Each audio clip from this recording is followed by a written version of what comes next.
सत श्री अकाल जी, मैं गुरप्रीत डबड़ी खाना। दोस्तों, इस चैनल से जुड़े सभी किसान भाइयों का तहे दिल से स्वागत है।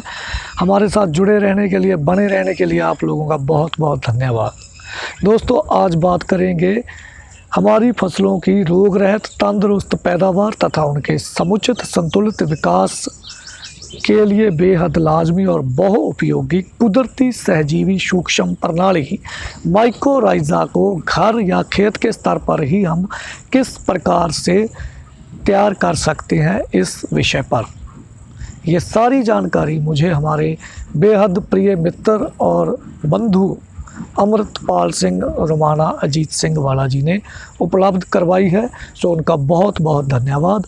आप वीडियो को कीजिए ज़्यादा से ज़्यादा शेयर, चैनल को कर लीजिए सब्सक्राइब, बेल आइकॉन पे कर दीजिए क्लिक, ताकि इस चैनल से प्रस्तुत की जाने वाली ऐसी सारी जानकारी आप लोगों तक लगातार पहुंचती हो सके। सो दोस्तों, बात करते हैं माइकोराइज़ा के बारे में। माइकोराइज़ा कुदरत द्वारा हमारी ज़मीनों में स्थापित की गई ऐसी सहजीवी सूक्ष्म प्रणाली है जो हमारे पौधों की जड़ों का संबंध मिट्टी में उपलब्ध उनकी खुराक के साथ सीधे जोड़ देती है। इसके कुछ मुख्य फ़ायदे आपको गिनवाने के बाद मैं माइकोराइज़ा को घर पे ही तैयार करने का तरीका आपके साथ साझा करता हूँ। तो पहला मुख्य फ़ायदा, माइकोराइज़ा की बहुतायत वाली ज़मीनों में फसलों को माइक्रो न्यूट्रिएंट्स अर्थात सूक्ष्म पोषक तत्वों की कमी का सामना नहीं करना पड़ता। माइकोराइज़ा की पर्याप्त मात्रा वाली ज़मीनों में फसलों को बार बार और लगातार पानी देने की ज़रूरत नहीं रहती। फसलें कम पानी से उन ज़मीनों में बढ़िया पैदावार देती हैं, अच्छी ग्रोथ करती हैं। तीसरा फ़ायदा, माइकोराइज़ा जिन ज़मीनों में भरपूर मात्रा में पाया जाता है, उन ज़मीनों में फसलों की ग्रोथ को सुनिश्चित करने के लिए ज़्यादा खाद, ज़्यादा फर्टिलाइज़र की ज़रूरत नहीं पड़ती।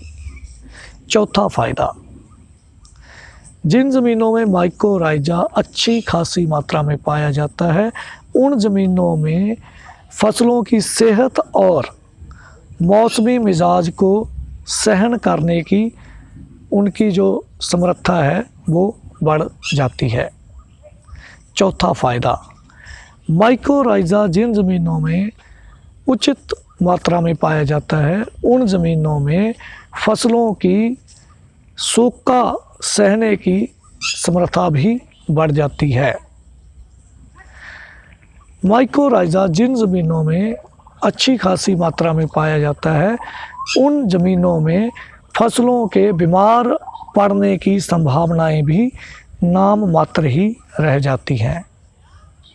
माइकोराइज़ा की अच्छी खासी मात्रा जिन ज़मीनों में पाई जाती है, उन ज़मीनों में अगर आप किसी फसल की पौध ट्रांसप्लांट करते हो फसल के लिए, तो वहाँ पे उसकी सर्वाइवल रेट है जो आम के मुकाबले ज़्यादा होती है। सो दोस्तों, माइकोराइज़ा के इतने फ़ायदे देखते हुए हमारी ज़मीनों में हमारा कर्तव्य बनता है कि हम माइकोराइज़ा की अच्छी खासी और पर्याप्त मात्रा बनाने और बरकरार रखने में लगातार सफल रहें। दोस्तों, घर या खेत के स्तर पर ही बेहतरीन क्वालिटी का माइकोराइज़ा तैयार करने के लिए आपको मुख्यतः 3 चीज़ें चाहिए। पहली, खेजड़ी के पेड़ की जड़ से ली गई 2 क्विंटल मिट्टी। दूसरी, 100 ग्राम HD वैम। और तीसरी, देसी जवार के 100 ग्राम जहर मुक्त बीज। जवार को पंजाबी में हम चरी बोलते हैं। तो ये तीनों चीज़ें जब आपके पास उपलब्ध हो जाएंगी, तो आप अपने घर या खेत के स्तर पर ही उच्च क्वालिटी का बेहतरीन माइकोराइज़ल कल्चर 20 एकड़ के लिए सिर्फ 800 रुपये में तैयार कर पाएंगे। तो दोस्तों अब मैं आपको बता दूं HD वैम क्या होता है। HD वैम प्रीमियम माइकोराइजल कल्चर है जो आपको ऑनलाइन मिल जाएगा 750 से लेकर 850 रुपये का 100 ग्राम। IPL कंपनी का ये कल्चर आप ले सकते हो या किसी और कंपनी का भी जिसका आपको मिल सके वो ले लीजिएगा।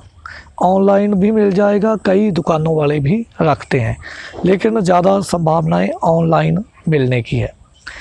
तो ये HD वैम है। तो अब करना क्या है, जंड की जड़ से ली गई 2 क्विंटल मिट्टी का 2 फुट चौड़ा और 8 इंच ऊंचा हमने एक बेड बनाना है। अब इस बेड के ऊपर 4-4 इंच के अंतर से ज्वार के 100 ग्राम बीज की हमने बुआई कर देनी है। ये बुआई करने के बाद हमने एक आटा छलनी लेनी है, एक चम्मच लेना है और 100 ग्राम HD वैम को 2 किलो उसी मिट्टी में मिक्स कर लेना है जिस मिट्टी से हमने वो बेड तैयार किया है। तो 100 ग्राम HD वैम को मिट्टी में मिक्स किया, चम्मच से मिट्टी उठा के आटा छलनी की सहायता से उसे ऐसे पूरे बेड पे एक समान हमने बिखराते जाना है। जब ये काम मुकम्मल हो गया उसके बाद हमने इस बेड के ऊपर 16 लीटर सादा पानी अच्छे से स्प्रे कर देना है और अगले 2 महीने तक इस बेड की नमी 60 से 70% बनाए रखनी है, पानी ज़रूरत अनुसार उस पर स्प्रे करते हुए।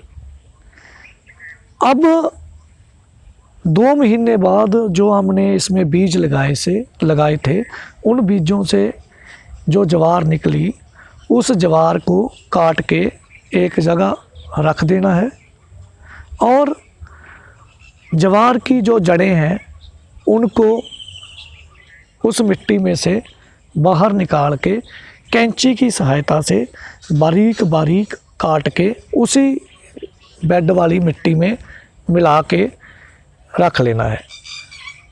अब ये जो हमारा उच्च क्वालिटी का बेहतरीन माइकोराइज़ा हमारे घर पर ही आसानी से तैयार हो गया है। इसे हम प्लास्टिक के बोरों में भर के 6 महीने तक के लिए स्टोर कर सकते हैं किसी ठंडी जगह पर। अब इसका उपयोग क्या है, प्रति एकड़ 8 से 10 किलो ये माइकोराइज़ा वाली जो मिट्टी है इसे हम अपने खेत में मिलाएं और फिर खेत की रौनी कर दें, पलेवा कर दें। खेत को तैयार करते समय खेत की जुताई करके इस मिट्टी को माइकोराइज़ा को ज़मीन में मिलाएं और फिर रौनी कर दें, पलेवा जो भी आप बोलते हैं वो पानी भर दें खेत में। इस प्रकार से आपका माइकोराइज़ा आपके खेत में चला गया। ये आगे जाके वो सारे फ़ायदे आपकी फसल और ज़मीन को देगा जिनकी हमने पहले बात की है। तो ये जो माइकोराइज़ा आपके घर पे आपने इस तरह से तैयार किया, ये 20 एकड़ के लिए काफ़ी रहेगा। इस पे हमारा खर्च आया है लगभग 800-850 रुपये। 850 रुपये में हमारा 20 एकड़ ज़मीन के लिए बेहतरीन उच्च क्वालिटी का माइकोराइज़ा तैयार हो गया है। मुझे नहीं लगता कि इससे सस्ता माइकोराइज़ा कोई भी कंपनी आपको उपलब्ध करवा सकेगी। तो माइकोराइज़ा को बनाने का तरीका भी बता दिया, उसे खेत में इस्तेमाल करने का तरीका भी बता दिया। अगर आप ज़मीन की तैयारी के समय उसमें माइकोराइज़ा नहीं डाल सके तो फिर आप ज़मीन में पहला पानी देते समय पहले पानी के पहले माइकोराइज़ा का छट्टा लगाकर पानी दे दें। इससे माइकोराइज़ा आपकी ज़मीन में पर्याप्त मात्रा में उपलब्ध हो जाएगा और वो सारे फ़ायदे आपकी फसल को पहुंचाने लगेगा, जिन फ़ायदों की बात हमने इस वीडियो में पहले भी आपके साथ साझा कर रखी है। आशा करता हूँ इस वीडियो में उपलब्ध करवाई गई जानकारी आपके लिए उपयोगी सिद्ध होगी। वीडियो को कीजिएगा ज़्यादा से ज़्यादा शेयर, चैनल को कर लीजिएगा सब्सक्राइब, बेल आइकॉन पे कर दीजिएगा क्लिक। आज के लिए इतना ही। आप सबका बहुत बहुत धन्यवाद। ऐसे ही बने रहिएगा। सत श्री अकाल।